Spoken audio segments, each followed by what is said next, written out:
What is up, guys? So today's video we're going to be doing a engine bay detail on the Charger. Unfortunately, it was way too windy outside to do an ASMR version like I wanted. That's why I'm filming my intro inside and not in front of the car. If this is your first time tuning in, my name is Anthony. If you've already subscribed to the channel, welcome back. And with that, let's get outside.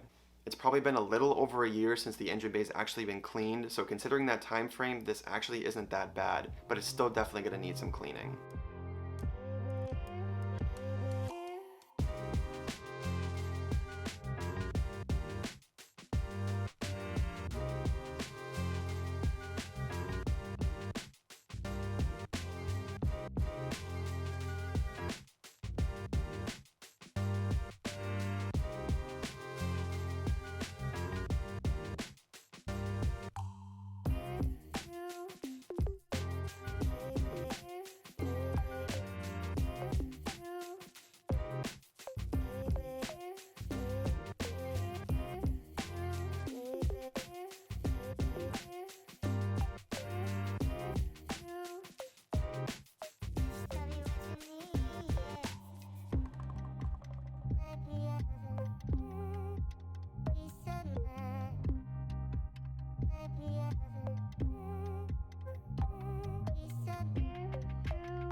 So that's it for today, guys. I hope you enjoyed this video. If you did, please don't hesitate to hit the like button, subscribe, and ring the notification bell for more content just like I did today. If you guys don't already know, I do post daily car photography that I personally take on my Instagram.